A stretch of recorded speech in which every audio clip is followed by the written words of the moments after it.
Baik, kita akan teruskan dengan kaedah bagaimana untuk pelajar akses turn-in. Okey, bagaimana pelajar akses turn-in. Okey, untuk akaun turn-in pelajar. Okey. Dua kaedah. Okey, tapi kaedah yang pertama kita tak guna. Kita guna kaedah yang kedua. Okey. Untuk akaun pelajar, bila pensyarah dah enrolkan pelajar dalam kelas, pelajar akan menerima satu email daripada sistem. Okey, dia akan terima satu email daripada sistem. Okey, kita tengok contoh email tersebut. Akan menerima satu email daripada sistem.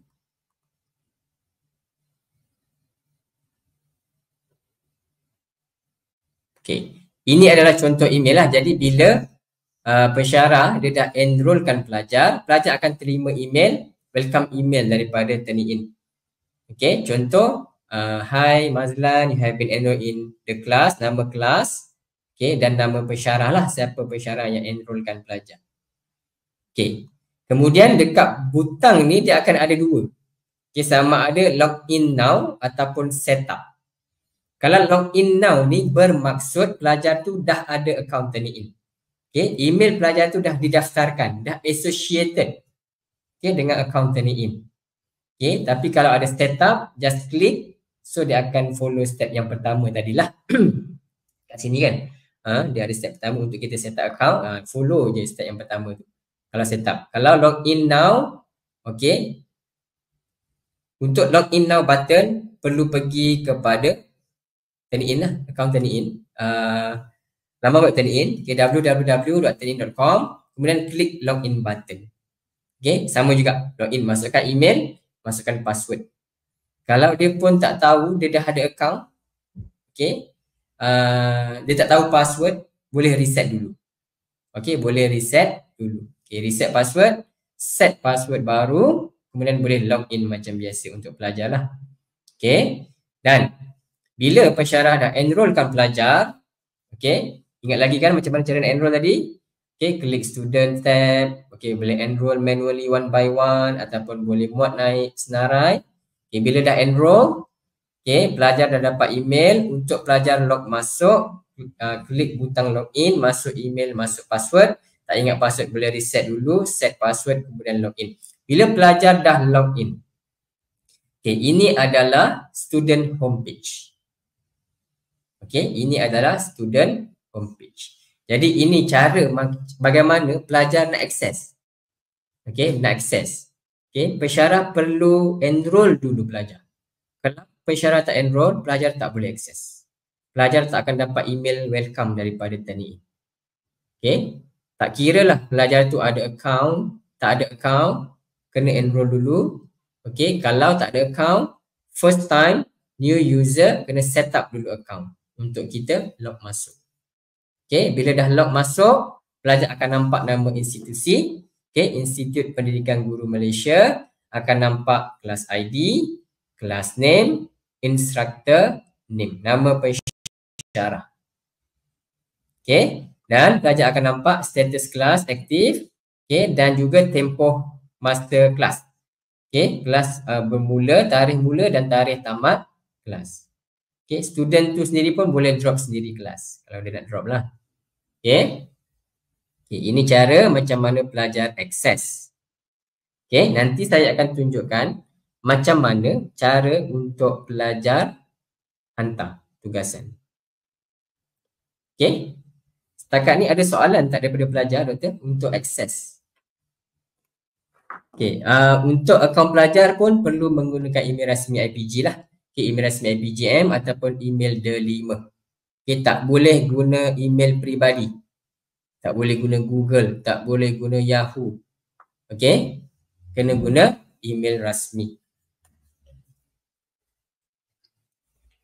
Baik. Okay, seterusnya saya akan tunjukkan bagaimana untuk pelajar hantar tugasan.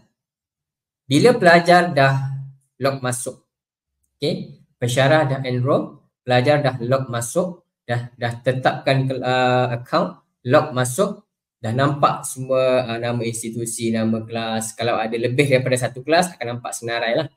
Okey, senarai kelas dan mungkin senarai pensyarah yang berbeza lah. Okey, jadi bila pelajar dah log masuk ke dalam account, akan nampak nama institusi, kelas ID, kelas name, nama pensyarah.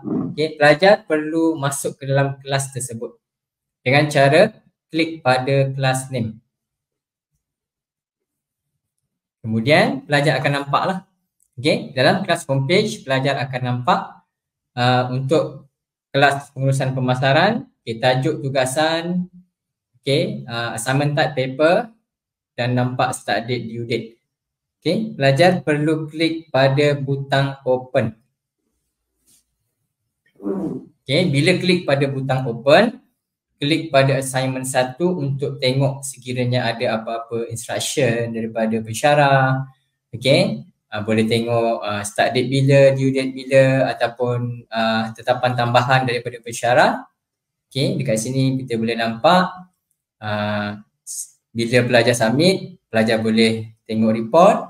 Okey, pelajar boleh menghantar semula, dibenarkan. Okey, tapi pensyarah ni tak benarkan pelajar untuk hantar selepas tarikh tamat. Okey, dekat sini pelajar boleh lihatlah. Okey, dia punya butiran. Kemudian sebagai pelajar, macam saya jelaskan tadi, pelajar hanya perlu peranan pelajar untuk hantar manuskrip sahaja. Okey, dengan cara klik pada butang upload submission. Okey. Untuk upload submission, dia ada beberapa kaedah. Okay, sama ada kita upload file submission ataupun kita text input dengan cara copy and paste ataupun boleh buat cloud submission. Okay, sama ada melalui Google Drive, OneDrive ataupun Dropbox. Okay, jadi biasanya kebanyakannya akan guna kaedah upload file lah. Okay, upload submission. Kemudian masukkan submission title. Okay, submission title daripada pelajar. Contoh saya letak demo paper. Kemudian kita boleh pilih file. Okay, upload submission ni maksudnya kita upload file tu daripada PC ataupun laptop lah. Okay, pilih file. Okay, kemudian klik open dan klik butang upload and review.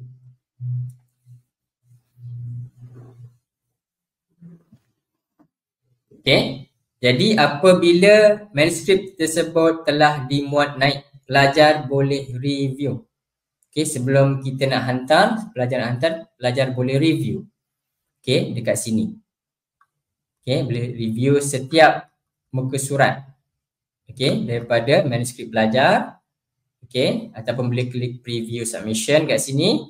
Dan di bahagian kiri, pelajar akan nampak tajuk, okay, size file dan jumlah perkataan. Okay, sekiranya pelajar dah pasti, confirm nak hantar kepada Turnitin, klik sahaja pada butang submit to Turnitin. Okay, apabila submission dah completed, pelajar akan menerima satu email. Okay, satu email digital receipt, iaitu untuk kita keep track paper ID. Okay, saya jelaskan tadi, setiap manuskrip yang dihantar mempunyai satu paper ID yang unik. Okay, dan satu email akan dihantar daripada sistem untuk kita keep track paper ID. Dan apabila kita telah hantar, pelajar telah hantar, pelajar boleh tengok dekat assignment inbox ni. Sekiranya laporan telah dijana dan sekiranya pensyarah membenarkan pelajar untuk tengok laporan, pelajar akan nampak peratus. Okay, pelajar akan nampak peratus. Okay, dan sekiranya pelajar nak hantar semula, okay, boleh klik pada butang resubmit paper. Okay, confirm dan kaedah yang samalah. Ini untuk sekiranya pelajar dia nak hantar semula dan pensyarah dia membenarkan pelajar untuk membuat penghantaran semula. Okay. Dan dekat sini ada satu butang untuk download paper. Yang ni kita nak download, nak muat turun original. Okay, original paper. Okay, dan yang ini adalah digital receipt. Ini saya katakan tadi, digital receipt adalah submission information. Okay, dan sekiranya pensyarah benarkan pelajar untuk tengok laporan, pelajar hanya perlu klik pada peratus. Okay, bila klik pada peratus, okay, laporan similarity akan dipaparkanlah dalam window yang baru, okay, untuk pelajar tengok overall similarity. Okay, daripada sini untuk kita tengok. Okay, ini adalah interface yang terkini iaitu Enhanced Similarity Report. Okay, daripada sini kita boleh tengok matching sources. Okay, kita boleh tengok all the details, kalau ada missing quotations ke, missing citations ke, ataupun ada apa-apa content yang memang cited, quoted, dan ini akan highlight dekat sini. Okay, sekiranya pelajar nak muat turun laporan tersebut dalam format PDF, boleh klik pada butang dekat atas bahagian kanan. Okay, ada butang muat turun. Okay, kemudian klik pada similarity report. Okay, similarity report ni adalah laporan turn-in, okay, dalam format PDF. Kemudian digital receipt ni adalah submission information dan original submission ni adalah original file, okay, yang pelajar hantar kepada turn-in. Okay, baik, itu sahaja kaedah bagaimana pelajar nak hantar manuskrip kepada turn-in. Okay, yang penting pelajar perlu ada dalam kelas. Okay, pensyarah perlu enroll pelajar, okay, untuk pelajar hantar manuskrip kepada turn-in. Kalau pelajar tak ada akaun turn-in, pelajar tak enroll dalam mana-mana kelas, tak ada assignment pun pelajar tak boleh nak hantar. Okay, baik, itu sahaja untuk student submission.